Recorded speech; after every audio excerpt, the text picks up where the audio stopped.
Grandir dans la foi, un parcours catéchétique pour adultes. Étape 11, le visible et l'invisible.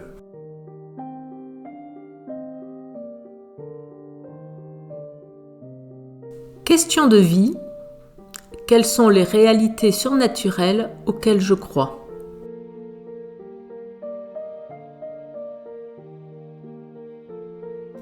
Si les anges volent, c'est parce qu'ils se prennent eux-mêmes à la légère. Gilbert Keith Chesterton.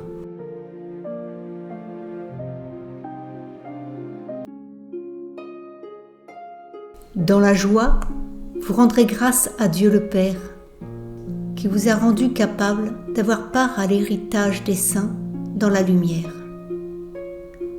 Nous arrachant au pouvoir des ténèbres, il nous a placés dans le royaume de son Fils bien-aimé. En lui, nous avons la rédemption, le pardon des péchés. Il est l'image du Dieu invisible, le premier-né, avant toute créature. En lui, tout fut créé, dans le ciel et sur la terre. Les êtres visibles et invisibles, puissance, principauté, souveraineté, domination, tout est créé par lui et pour lui. Il est avant toute chose et tout subsiste en lui. Il est aussi la tête du corps, la tête de l'Église. C'est lui le commencement, le premier-né d'entre les morts, afin qu'il ait en tout la primauté. Car Dieu a jugé bon qu'habite en lui toute plénitude, et que tout, par le Christ, lui soit enfin réconcilié, faisant la paix par le sang de sa croix, la paix pour tous les êtres sur la terre et dans le ciel.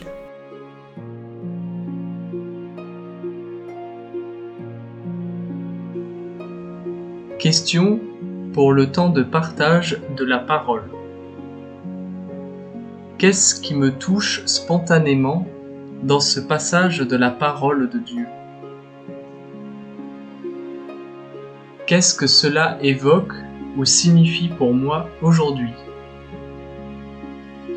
Quelle question me pose ce texte ?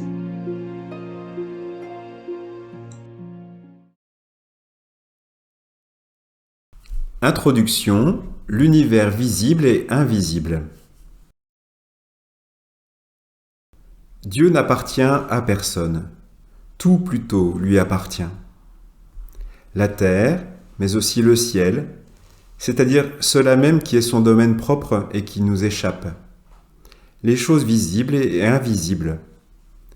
La puissance créatrice de Dieu n'est pas limitée au seul monde visible.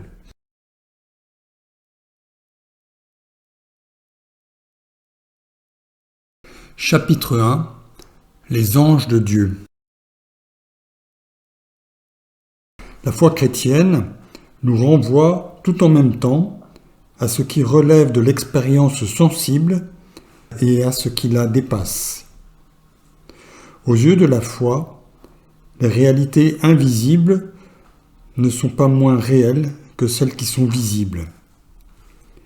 Si nos sens ne peuvent les atteindre, elles ne relèvent pas pour autant de l'imagination. Parmi les créatures invisibles dont parle la Bible et qu'honore la tradition chrétienne, il y a les anges. Leur nom signifie « messager ».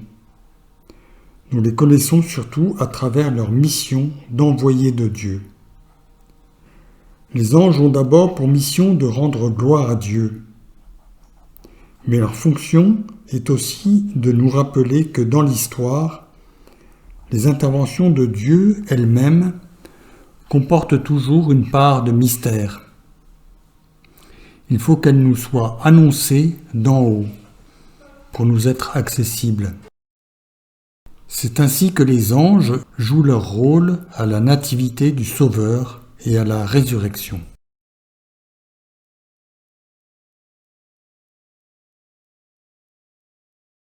Chapitre 2. Les anges, créature de Dieu soumise au Christ.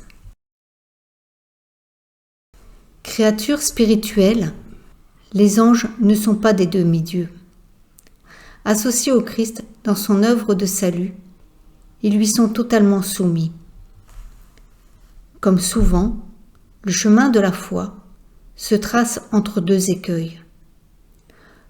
Contre toute tendance réductrice, la foi ne peut oublier la place tenue par les anges dans la révélation. Contre toute inflation sur la puissance du monde de l'invisible, elle doit se rappeler fermement qu'il n'y a pas de salut ailleurs qu'en Jésus-Christ.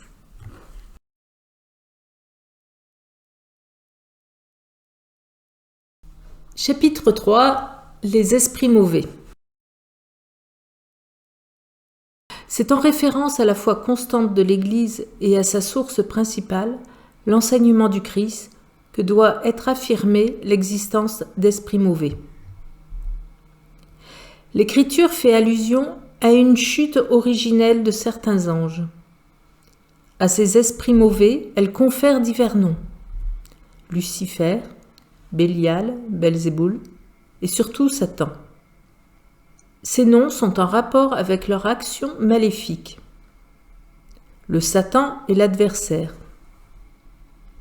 En Israël, ces esprits sont souvent mis en rapport avec les cultes païens environnants, voire avec les tyrans qui, sur terre, en sont comme la figure vivante.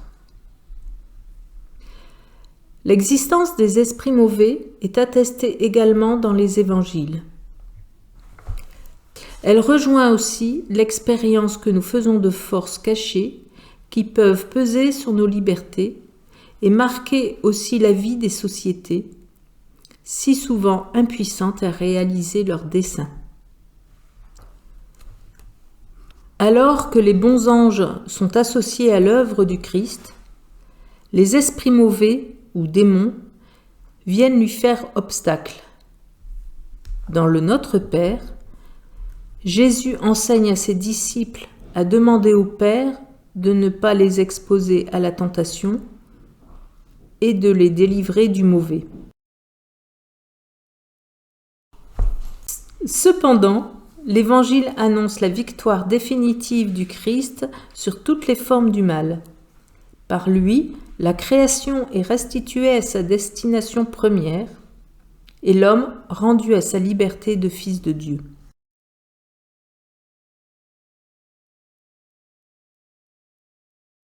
Quelle place ont les anges dans ma vie de foi?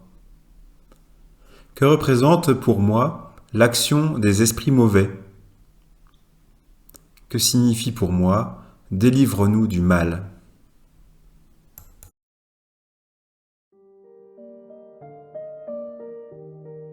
En vue de la prochaine rencontre. Qu'est-ce que je retiens de l'échange de ce jour? À quel approfondissement ou à quelle transformation suis-je appelé?